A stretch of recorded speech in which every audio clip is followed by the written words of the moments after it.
It's now time to talk Ghislaine Maxwell. She's probably very happy this week. They just moved her from the hell that she was in to a minimum security, what they call Club Fed. And we're all familiar with that because our clients, always hope to go to the Club Fed, maybe play a little pickleball. I don't know what they've got there these days. But apparently, the other inmates ain't too happy with her. They don't want her there, Jonna. Why don't they want her there? Well, listen, we're talking to fellow inmates who are so bored that they write motions on toilet paper and send them to the court. So I don't know why they don't want her there, but I know why Ghislaine doesn't want to be in any federal prison, even Club Fed. And I will say this, full disclosure, I am in a small minority who believes that Ghislaine Maxwell was a scapegoat. Ooh. And never should have been charged, let alone convicted. I know the hate mail will come, but I have to speak my truth. Well, let's see. Does Geragos agree? Do you agree or disagree? Don't just address it to Jonna. If you want to redirect it my way, I agree. She was.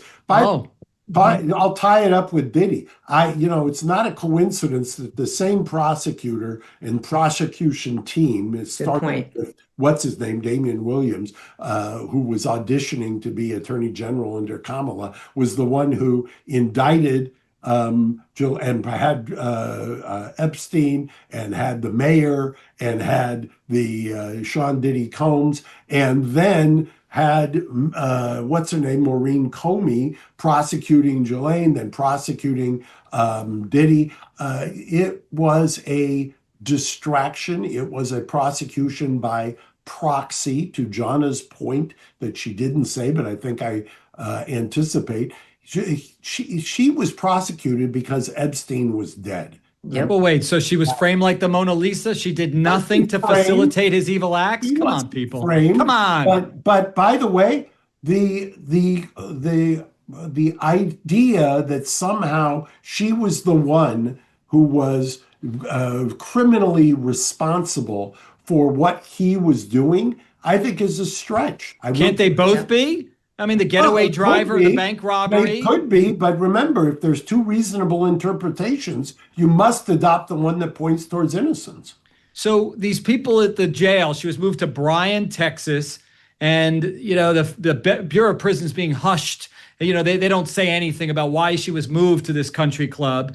You guys have any thought process? I could tell you this, that the people there are saying that this is supposed to house non-violent offenders, somebody said, and human trafficking is a violent offense, somebody said. What are your thoughts, Jonna?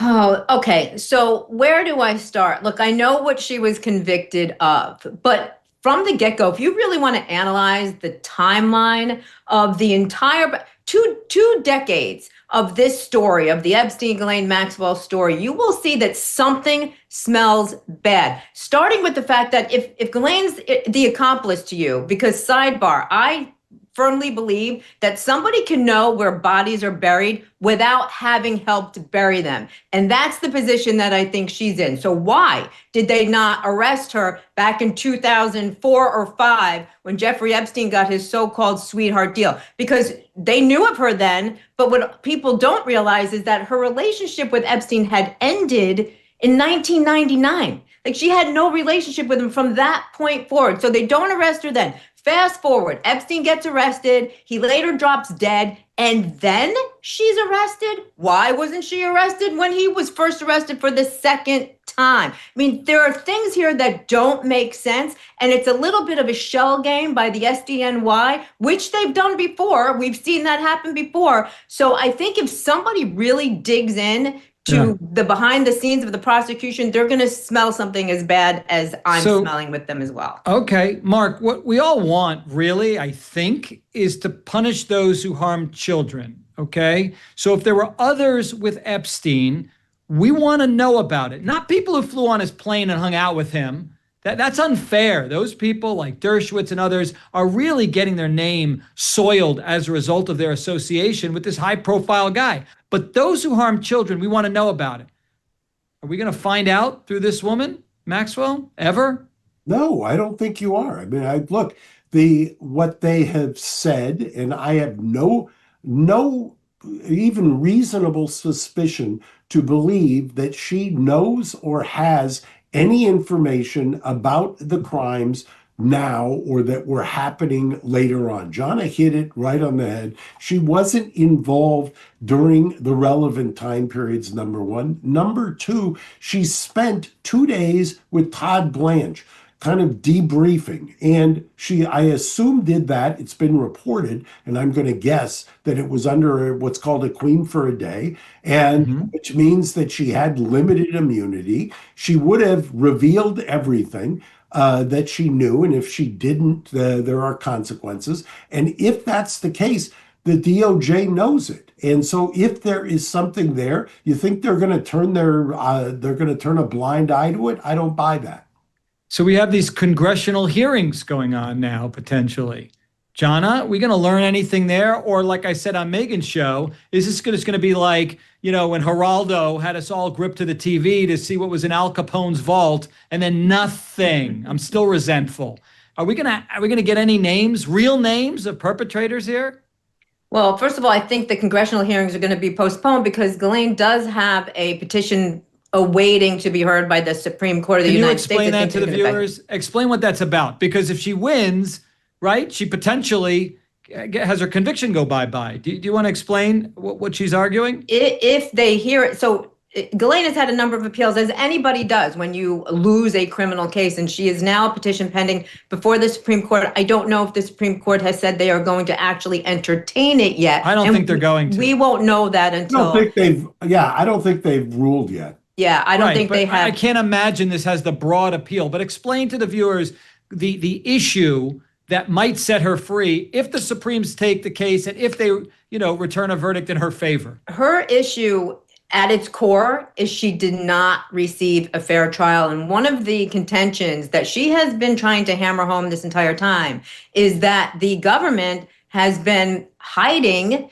exculpatory evidence. That's what we call a Brady violation in most circles. And that is such a big violation that a government can commit that sometimes the only proper remedy is to get rid of the case. So that's one of the things that she is contending. But let's behind the scenes, let's go behind the curtain a little bit.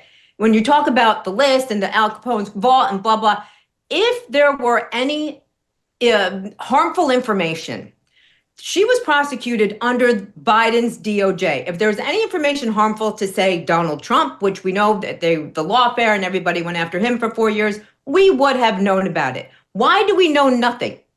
Can one surmise that perhaps there is some harmful information to a Democrat, the Democrats, certain Democrats that they want hushed up? And what better way to hush up a person than prosecute him, lock him up, and throw away the key? Okay. Just my opinion. Again, a little nod to Maureen. So Mark, she's arguing that Epstein entered into a deal with prosecutors that any other co-conspirators, named 4, but clearly in that agreement, it appears that it covered others potentially, and she would be an other. She wasn't named, and I think that hurts her argument, but that they wouldn't be prosecuted. The issue with the Supreme Court is that she's arguing that that bound all prosecutors in all jurisdictions, not just in the Southern District or a particular jurisdiction.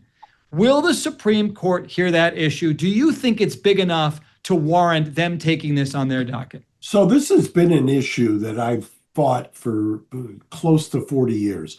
This idea that each district is their own little fiefdom and that, sorry, we're going to prosecute you for crimes that can happen anywhere in the U.S., but if you get convicted or if you cut a deal, that our only authority is in our district. I think that's a big enough issue if they take it on that specific issue. I remember having that in New York a couple of years ago, specifically where I wanted in the Eastern District to get coverage under the plea agreement in the Northern, and I had to jump through unbelievable hoops to get that done. So it is a problem. It occurs every single day, and it should be something the U.S. Supreme Court decides.